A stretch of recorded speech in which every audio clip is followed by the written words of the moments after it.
Hello नमस्कार साथियों। चलिए एग्जाम्पल 91 में आप सभी का स्वागत है। चलिए हम लोग 80 क्वेश्चन 40 पॉलिटी और 40 ज्योग्राफी का देखेंगे दोस्तों। वीडियो अच्छा लगे चैनल को सब्सक्राइब कीजिएगा। चलिए हम लोग क्वेश्चन नंबर 1 देखते हैं। भारतीय बाघों की प्राकृतिक वास का नाम बताएं दोस्तों। चलिए देखते हैं ऑप्शन हम लोग।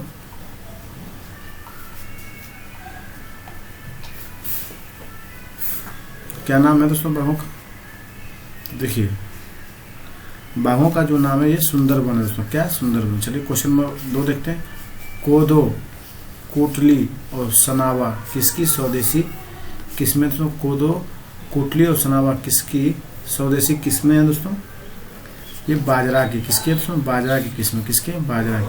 क्वेश्चन नंबर 3 देखिए दोस्तों। भारत में उत्खात भूमि स्थलाकृति का उदाहरण है, यह है चंबल घाटी दोस्तों। उत्खात भूमि कौन सा है? तो आपका चंबल घाटी है दोस्तों। चलिए हम लोग क्वेश्चन नंबर नेक्स्ट देखते हैं। 4 देखिए। पिंडित लावा के अपक्षयन से कौन सी मृदा बनती है दोस्तों? तो ये बनती है आपका काली मृदा दोस्तों। पिंडित लावा के अपक्षयन से कौन सी मृदा बनती है? काली मिट्टी दोस्तों। क्वेश्चन नंबर 5 देखिए। सिंचाई का सबसे बड़ा स्रोत कौन सा है दोस्तों? कुएं और नलकूप सिंचाई के सबसे बड़े स्रोत हैं। कौन है? कुएं और नलकूप दोस्तों। चलिए हम लोग कुएं और नलकूप से दोस्तों इंडिया की 57% भूमि को सिंचित किया जाता है और नहर से दोस्तों आपका नहरें से 32% दोस्तों, और तालाब से अगर पूछ लिया था 6% दोस्तों। चलिए हम लोग क्वेश्चन नंबर 6 देखते हैं। भारत में मूंगफली का सबसे बड़ा उत्पादक राज्य दोस्तों आपका गुजरात है। कौन सा राज्य है? तो साथियों अभी अगर वर्तमान में पूछ रहा है, करेंट डाटा है दोस्तों, मूंगफली का प्रमुख उत्पादक राज्य दोस्तों, ये अभी आपका आंध्र प्रदेश है। प्रमुख उत्पादक मूंगफली का कौन है अभी वर्तमान दोस्तों? आंध्र प्रदेश। द्वितीय में आपका द्वितीय स्थान पर चला गया गुजरात दोस्तों। फर्स्ट ये है और सेकंड आपका ये है दोस्तों। 7 देखिए। बागान रोपण किस श्रेणी में आता है दोस्तों? बागान जो रोपण है ये आपका उद्यान कृषि में। किस श्रेणी में दोस्तों? उद्यान कृषि में बागान रोपण आएगा। क्वेश्चन नंबर 8 देखिए। कोयना जल विद्युत योजना कहाँ अवस्थित है दोस्तों? कोयना जल विद्युत परियोजना ये महाराष्ट्र में स्थित है। कहाँ पे दोस्तों? कोयना, महाराष्ट्र में कोयना जल विद्युत परियोजना स्थित है। क्वेश्चन नंबर चलिए 9 देखते हैं हम लोग। क्वेश्चन नंबर 9 देखिए।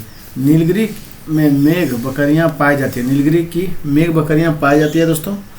तो ये पाया जाता है आपका इराविकुलम राष्ट्रीय पार्क में। कहाँ पाया जाता है दोस्तों?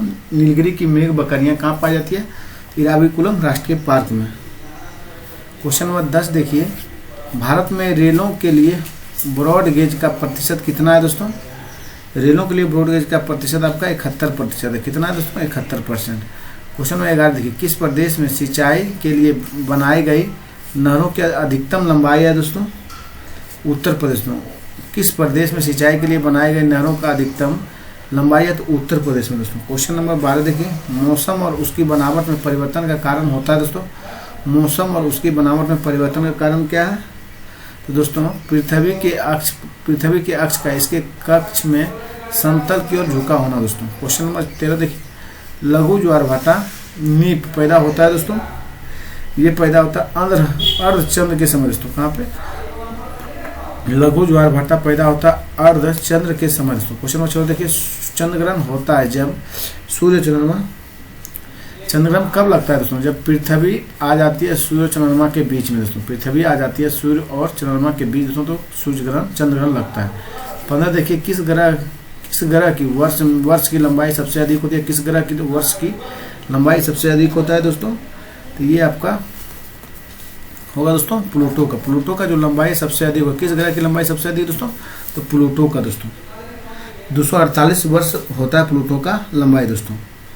चलिए हम लोग क्वेश्चन नंबर 16 देखते हैं। पृथ्वी के गिर्द चट्टानों को बाहरी परत को कहा जाता है। पृथ्वी के गिर्द में चट्टानों की बाहरी परत को क्या कहा जाता है साथियों? चलिए हम लोग देखते हैं आगे ऑप्शन। उसे हम लोग परपट्टी कहते हैं। क्या कहते हैं दोस्तों? परपट्टी कहते हैं दोस्तों। 33 किलोमीटर अंदर औसत मोटाई है दोस्तों ऊपरी परत की, जिसकी औसत मोटाई आपका है 33 किलोमीटर दोस्तों। क्वेश्चन नंबर 17 देखिए। एक उपजाऊ मिट्टी में शामिल है दोस्तों। उपजाऊ मिट्टी में आपका दोमट और खाद मिट्टी शामिल है। कौन है दोस्तों? दोमट और खाद मिट्टी दोस्तों। चलिए हम लोग क्वेश्चन नंबर 18 देखते हैं। किस फसल के लिए काली मिट्टी सर्वाधिक अनुकूल है दोस्तों? तो ये आपका कपास। किस फसल के लिए काली मिट्टी सर्वाधिक अनुकूल है तो कपास दोस्तों। क्वेश्चन 19 देखिए, समोच्च रेखाएं हैं दोस्तों। समोच्च रेखाएं जो हैं वो आपका समुद्र स्तर से ऊपर समान ऊंचाई वाले स्थानों से खींची गई रेखा दोस्तों। 20 नंबर देखिए, डुरंड रेखा किन दो देशों की सीमा बनाती है? डुरंड रेखा दोस्तों। ये पाकिस्तान और अफगानिस्तान की सीमा रेखा बनाती है डुरंड रेखा दोस्तों। क्वेश्चन नंबर 21 देखिए, विश्व में सबसे बड़ी लार्जेस्ट खाड़ी कौन सी है दोस्तों? तो ये आपका मेक्सिको खाड़ी सबसे बड़ी खाड़ी है, विश्व की सबसे बड़ी लार्जेस्ट खाड़ी है दोस्तों। 22 देखिए, भारत में सबसे बड़ी समुद्री रेखा वाला राज्य है दोस्तों। भारत की में सबसे बड़ी समुद्री रेखा वाला राज्य कौन सा है दोस्तों? तो आपका तमिलनाडु है। कौन है दोस्तों? तमिलनाडु राज्य। ऐसे आपका गुजरात दोस्तों। तीसरा नंबर में आपका आंध्र प्रदेश 960 दोस्तों। गुजरात का आपका होता दोस्तों 1600 मीटर। चलिए हम लोग क्वेश्चन नंबर 33 देखते हैं। वह स्थान जहां वर्षा 200 सेमी से होता है, तापमान 25 डिग्री से रहता है और जिसकी भूमि ढलवा है, किसकी खेती के लिए उपयुक्त है दोस्तों? ये है आपका कॉफी के लिए दोस्तों। किसके लिए उपयुक्त? कॉफी के लिए दोस्तों। चलिए हम लोग आगे चलते हैं। देखिए, कहवा कि कृषि के लिए चाय की अपेक्षा अधिक वर्षा दोस्तों 150 से 225 सेंटीमीटर की आवश्यकता होती है और 17 से 25 डिग्री सेल्सियस ताप की भी आवश्यकता होती है दोस्तों। चलते हम लोग नेक्स्ट क्वेश्चन की ओर।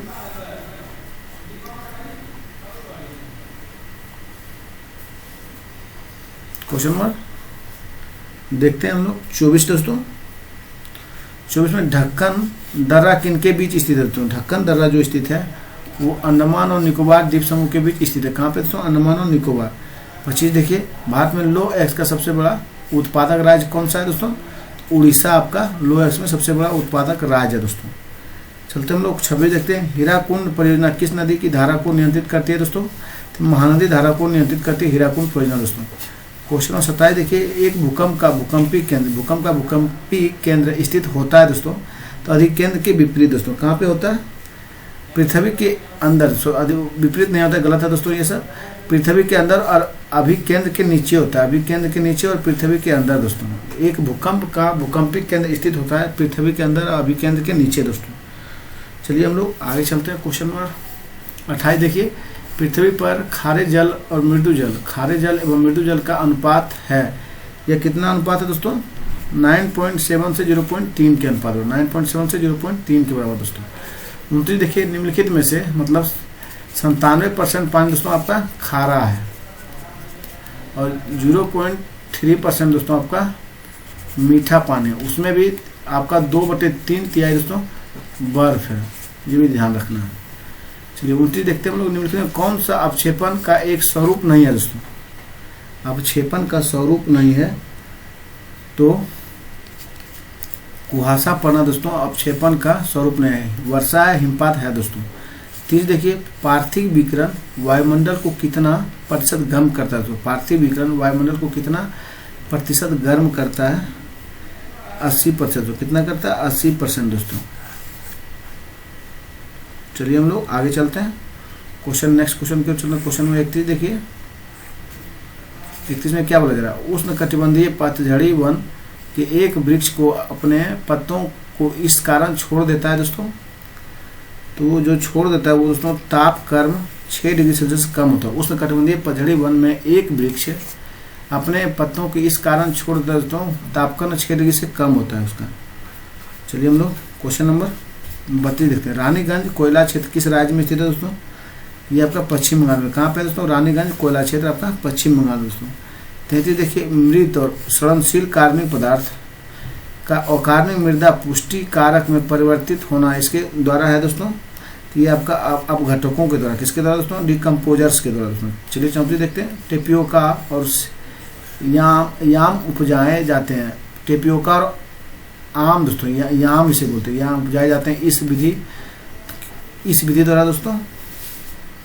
तो गहन कृषि के द्वारा। किस विधि द्वारा? तो गहन कृषि के द्वारा दोस्तों। क्वेश्चन नंबर 35 देखिए, लेटेराइट मिट्टी बनती है इसके कारण।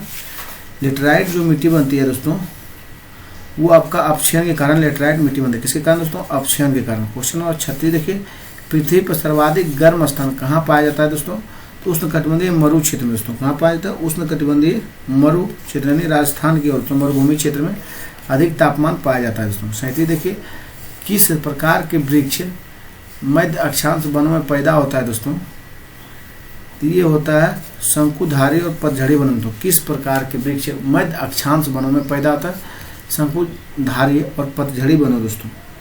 चलिए हम लोग क्वेश्चन नंबर 38 देखते हैं। मरुभूमि बनने को रोकने के लिए हमें इसके निम्नीकरण को रोकना चाहिए दोस्तों। ये आपको रोकना चाहिएगा। चलिए देखते हैं किसे रोकना चाहिए।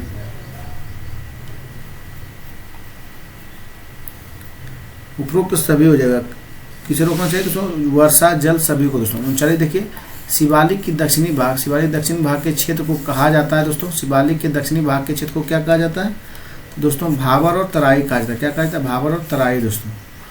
चलिए देखिए, ढक्कन पठार बना है दोस्तों। ढक्कन पठार जो बना है वो बेसाल चट्टानों से बना। किससे दोस्तों? ढक्कन पठार बना बेसाल चट्टानों से दोस्तों। चलिए हम लोग पॉलिटिकल साइंस देखते हैं। 40 क्वेश्चन दोस्तों। राज्यसभा के संबंध में निम्नलिखित में से कौन सा सही है दोस्तों? राज्यसभा के संबंध में कौन सा कथन सही था दोस्तों? चलिए देखते हैं। इसके सदस्य 1/3 प्रत्येक 2 वर्षों में रिटायर होते हैं दोस्तों। आपका ये सही है। देखिए, राज्यसभा के कभी भी विघटन नहीं होता है, लेकिन इसके सदस्य 6 वर्ष के लिए चुने जाते हैं और इसके सदस्यों की 1/3 प्रत्येक दूसरे वर्ष पदमुक्त कर दिए जाते हैं, मतलब रिटायर हो जाते हैं दोस्तों, फिर से चुनाव लड़ते हैं। सर्वोच्च न्यायालय की सीट नई दिल्ली में है, पर यह कहीं भी अपनी सीट रख सकता है। सीट कहाँ होगा इसका निर्णय कौन करता है दोस्तों? इसका निर्णय मुख्य न्यायाधीश और राष्ट्रपति की स्वीकृति से होता है दोस्तों। मुख्य न्यायाधीश और राष्ट्रपति के निर्णय से दोस्तों। एक बार फिर से पढ़िए, VVI है दोस्तों, पूछा जाता है बार बार। सर्वोच्च न्यायालय की सीट नई दिल्ली में है, पर यह कहीं भी अपनी सीट रख सकता है, मतलब कहीं भी सुनवाई कर सकता है दोस्तों। सीट मतलब वही हुआ। सीट कहाँ होगा इसका निर्णय कौन करता है? तो मुख्य न्यायाधीश और राष्ट्रपति की स्वीकृति से। राष्ट्रपति स्वीकृति लेके मुख्य न्यायाधीश जो है सर्वोच्च न्यायालय कहीं भी लगा सकते हैं दोस्तों। 3 देखिए, धन अनुदान। धन अनुदान के लिए राष्ट्रपति सहमति की आवश्यकता नहीं है दोस्तों।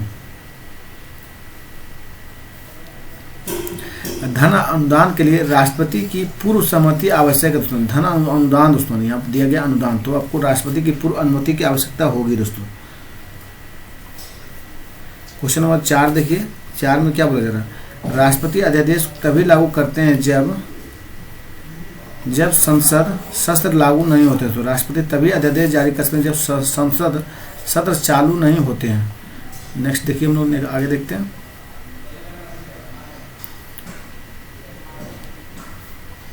क्वेश्चन नंबर 5 देखिए। एक राज्य की विधानसभा और विधान परिषद के संयुक्त सत्र का सभापतित्व कौन करता है दोस्तों? एक राज्य की विधानसभा और विधान परिषद के संयुक्त सत्र का सभापतित्व कौन करता है? तो दोस्तों विधानसभा अध्यक्ष करते हैं। कौन करते हैं? विधानसभा अध्यक्ष दोस्तों।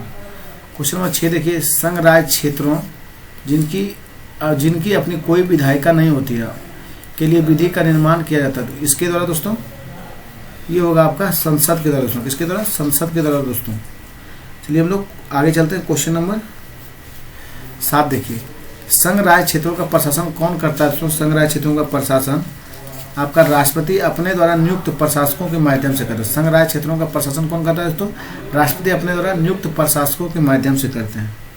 चलिए क्वेश्चन नंबर 8 देखते हैं। लोकसभा और राज्यसभा संयुक्त रूप से बैठती है जब दोनों के बीच कोई एक असहमति होती है तब दोस्तों। लोकसभा और राज्यसभा संयुक्त रूप से बैठती है जब दोनों के बीच कोई एक असहमति होती है तब दोस्तों। क्वेश्चन नंबर 9 देखिए। 8वें अनुसूची में कितनी भाषाओं का उल्लेख किया गया दोस्तों? तो ये देखिए 22 भाषाओं का उल्लेख किया गया दोस्तों। चलिए हम लोग आगे चलते हैं। किन 2 भाषाओं का उपयोग भारत के किसी भी हिस्से में भाषाओं के रूप में नहीं होता है दोस्तों? किन 2 भाषाओं का उपयोग भारत के किसी भी हिस्से में भाषाओं के रूप में नहीं होता है? तो दोस्तों सिंधी और संस्कृत का दोस्तों। सिंधी का और संस्कृत का नहीं होता है। 11 देखिए। भारत के राष्ट्रपति संसद सदस्य नहीं होते क्योंकि दोस्तों? क्योंकि उसे यह देखना है कि वह निष्पक्ष रहे। भारत का राष्ट्रपति एक संसद सदस्य नहीं होते हैं क्योंकि उसे यह देखना है कि वह निष्पक्ष रहे दोस्तों। चलिए हम लोग आगे चलते हैं नेक्स्ट क्वेश्चन की ओर।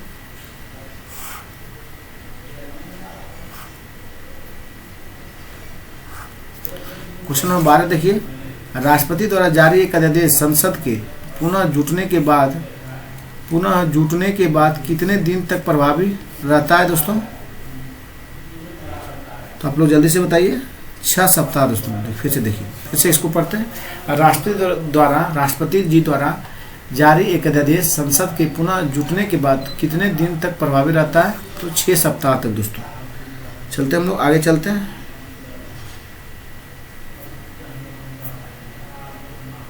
देखिए, राष्ट्रपति द्वारा जारी अध्यादेश प्रभाव केवल 6 माह तक रहता है दोस्तों। यहाँ पे देखिए आपका गलत दिया गया, 6 सप्ताह नहीं होगा, 6 माह होगा दोस्तों।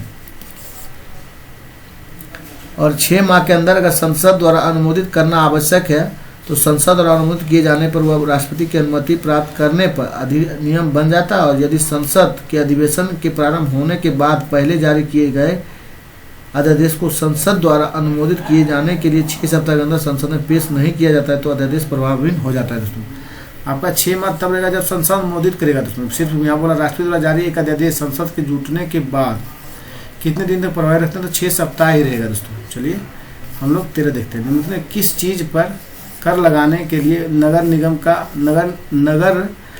को अधिकार नहीं होता है दोस्तों? तो ये आपका होगा बिक्री कर पर दोस्तों। बिक्री कर राज्य सरकार लगाती है। कौन लगाती है दोस्तों? तो राज्य सरकार लगाती है। 14 नंबर देखिए, नगर निगम का औपचारिक प्रमुख होता है दोस्तों चुना हुआ मेयर होता है। नगर निगम का औपचारिक प्रमुख कौन होता है? चुना हुआ मेयर दोस्तों। चलिए हम लोग 15 देखते हैं। कौन निकाय निगम की शक्ति को व्यवहार में लाने में समर्थ नहीं है दोस्तों? तो जो समर्थ है वो आपका विकास अधिकारी दोस्तों। कौन नहीं है? तो विकास अधिकारी निकाय निगम की शक्ति को व्यवहार में लाने में समर्थ नहीं है दोस्तों। चलते हम लोग 16 देखते हैं। पंचायती राज किसमें आता है दोस्तों?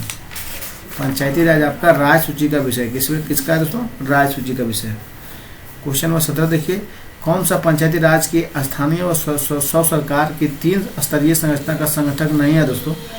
ये आपका हो जाएगा प्रखंड दोस्तों। कौन सा नहीं है? प्रखंड। कौन पंचायती राज की स्थानीय स्व सरकार की 3 स्तरीय संरचना का एक संगठक नहीं है? तो प्रखंड दोस्तों। ग्राम है, जिला है दोस्तों। देखिए, ग्राम पंचायत होगा, क्षेत्र पंचायत होगा, जिला पंचायत होगा दोस्तों, ना कि प्रखंड होगा। इसलिए गलत हो गया आपको। 18 देखिए, न्याय पंचायत कार्य करती है। न्याय पंचायत कार्य करती है दोस्तों। ये कुछ राज्यों और कुछ संघ राज्य क्षेत्रों में कार्य करती है। कुछ राज्यों और कुछ संघ राज्य क्षेत्रों में कार्य करती है। चलिए हम लोग नेक्स्ट क्वेश्चन देखते हैं। क्वेश्चन नंबर आप देखिए 19 दोस्तों। केंद्र में राष्ट्रपति शासन लगाया जाता है। केंद्र में राष्ट्रपति शासन कब लगाया जाता है दोस्तों?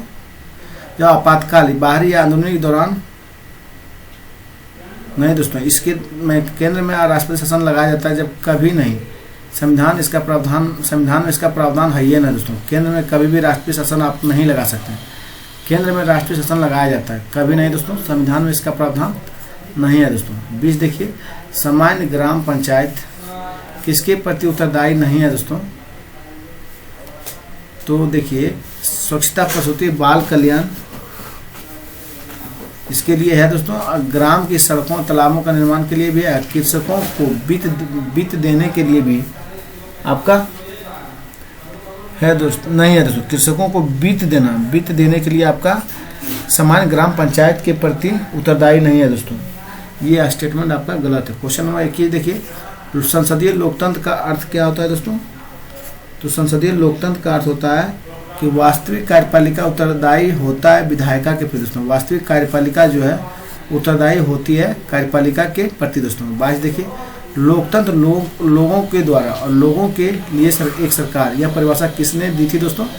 लोकतंत्र जो है लोगों द्वारा और लोगों के लिए एक सरकार है, यह परिभाषा किसने दी थी? तो ये परिभाषा अब्राहम लिंकन का है। किनका है दोस्तों? अब्राहम लिंकन का है।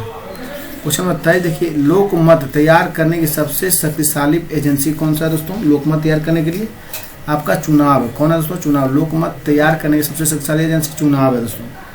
चलिए हम लोग आगे देखते हैं। 24 देखिए, कौन घोषणा पत्र की श्रेष्ठ परिभाषा है दोस्तों? घोषणा पत्र की जो श्रेष्ठ परिभाषा है वो आपका सरकारी प्रतिबद्धता है। क्या है दोस्तों? सरकारी प्रतिबद्धता दोस्तों। चलिए हम लोग आगे चलते हैं। 25 देखिए, भारत के राष्ट्रपति द्वारा नियुक्त मुख्य चुनाव आयुक्त को संविधान में दी गई विशेष प्रक्रिया का पालन किए बगैर हटाया नहीं जा सकता, वह प्रक्रिया कौन सी है जिसके द्वारा इन्हें हटाया जा सकता है? तो दोस्तों सर्वोच्च न्यायालय के न्यायाधीश को, सर्वोच्च न्यायाधीश को बिना राष्ट्रपति महाभियोग प्रक्रिया से हटाया, जिस तरह राष्ट्रपति को हटाते हैं उसी तरह इन्हें भी हटाना पड़ेगा, नहीं तो नहीं हटेंगे। चलिए हम लोग आगे चलते हैं क्वेश्चन नंबर नेक्स्ट की ओर बढ़ते हैं। क्वेश्चन नंबर आपका 26 दोस्तों देखिए, कौन सा द्विदल पद्धति का एक लाभ नहीं है दोस्तों? कौन द्विदल पद्धति का एक लाभ नहीं है? तो देखिए द्विदल पद्धति का लाभ जो नहीं है वो निर्वाचक की पसंद का सरलीकरण दोस्तों, निर्वाचक की पसंद का सरलीकरण द्विदलीय पद्धति का लाभ नहीं है। क्वेश्चन नंबर 27 देखिए, निम्नलिखित में से कौन एक राजनीतिक दल का एक अनिवार्य कार्यकलाप नहीं है दोस्तों? तो ये समाचार पत्र प्रकाशित करना ये राजनीतिक दल का एक अनिवार्य कार्यकलाप नहीं है दोस्तों, क्योंकि ये दूसरा काम है। बैठक आयोजित करना है दोस्तों, नहीं है पूछा, इसलिए बी गलत है। जुलूस निकालना ये सब है। 28 देखिए, सुरक्षा परिषद की अस्थायी सदस्यों की संख्या क्या है दोस्तों? सुरक्षा परिषद के अस्थायी सदस्यों की संख्या है तो दोस्तों ये 5 है। कितनी है? 5 है। सुरक्षा अस्थायी परिषदों की संख्या कितनी है? 5 दोस्तों। चलिए हम लोग 29 चलते हैं। 29 देखिए, सुरक्षा परिषद में अस्थायी सदस्य कितनी अवधि के लिए चुने जाते हैं दोस्तों? तो ये चुने जाते हैं 2 वर्ष अवधि के लिए। सुरक्षा परिषद में कितनी अवधि के लिए चुने जाते हैं अस्थायी सदस्य दोस्तों? तो 2 वर्ष के लिए। कितने अस्थायी सदस्य दोस्तों? तो 10 हैं। 10 हैं, तो ये भी याद रखिए, 10 अस्थायी सदस्यों की संख्या है दोस्तों। अस्थायी 5 है। विश्व स्वास्थ्य संगठन का मुख्यालय कहाँ है दोस्तों? विश्व स्वास्थ्य संगठन का जो मुख्यालय है वो आपका कहाँ है? तो जनेवा में दोस्तों। विश्व स्वास्थ्य WHO का मुख्यालय कहाँ है दोस्तों? तो जनेवा है।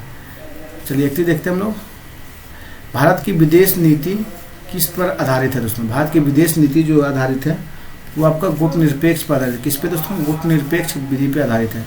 32 देखिए, निम्न में कौन पंचशील का एक सिद्धांत नहीं है दोस्तों? पंचशील का जो सिद्धांत नहीं है वो गुट निरपेक्षता दोस्तों पंचशील का सिद्धांत नहीं है। 1922 में महात्मा गांधी द्वारा यह उद्गार व्यक्त किया गया था कि भारतीय संविधान भारतीयों के इच्छानुसार होगा दोस्तों। चलिए हम लोग नेक्स्ट क्वेश्चन की ओर चलते हैं। क्वेश्चन नंबर आपका 33 है दोस्तों। प्रथम गुट निरपेक्ष सम्मेलन कहाँ आयोजित हुआ दोस्तों? तो बेलग्रेड में दोस्तों। कहाँ जो हुआ था? बेलग्रेड में। बेलग्रेड में हुआ। कब हुआ ये भी पूछा जाता था। तो 1961 में हुआ था। और किसने किया दोस्तों? किसकी अध्यक्षता में दोस्तों? तो मार्शल टीटो के सुझाव पर आमंत्रित हुआ। मार्शल टीटो थे दोस्तों, याद रखिएगा आप लोग। 34 देखिए, भारत में न्यायपालिका है तो स्वतंत्र है दोस्तों। कैसी न्यायपालिका भारत में? तो स्वतंत्र न्यायपालिका है। चलिए हम लोग आगे चलते हैं। 35 देखिए, सबसे पहले किसने भारत के लिए एक संविधान का सुझाव दिया दोस्तों? तो कौन थे जो भारत में पहले संविधान के सुझाव दिए थे? तो दोस्तों थे महात्मा गांधी जी थे दोस्तों। कौन थे? महात्मा गांधी। चलिए क्वेश्चन में हम लोग 36 चलते हैं दोस्तों। एक संसदीय प्रकार की सरकार में निम्नलिखित में कौन सा वास्तविक कार्यकारी शक्तियों का उपभोग करता है दोस्तों? तो ये कौन करता है? राज्य का प्रमुख करता है। कौन करता है साथियों? तो मंत्रिमंडल करता है दोस्तों। फिर से देखिए, संसदीय सरकार में निम्नलिखित में कौन वास्तविक कार्यकारिणी शक्तियों का उपभोग करता है? तो मंत्रिमंडल दोस्तों। सही देखिए, कौन एक एकात्मक राज्य है दोस्तों? एकात्मक राज्य जो है वो दोस्तों आपका यूके है। कौन है दोस्तों? यूके एकात्मक राज्य है। चलते हैं हम लोग आगे बढ़ते हैं साथियों। क्वेश्चन नंबर 38 देखिए, निम्नलिखित में कौन भारत में एकात्मक विशेषता का समर्थन नहीं करता है दोस्तों? तो आपका औपचारिक प्रधान के रूप में राष्ट्रपति नहीं करते दोस्तों। कौन भारत में एकात्मक विशेषता का समर्थन नहीं करता? तो औपचारिक प्रधान के रूप में राष्ट्रपति नहीं करते हैं दोस्तों।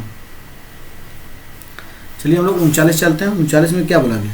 कौन सा अधिनियम कहता है कि राज्यसभा विघटित नहीं की जा सकती है? कौन सा अधिनियम कहता है कि राज्यसभा विघटित नहीं की जा सकती है? अधिनियम 83 दोस्तों।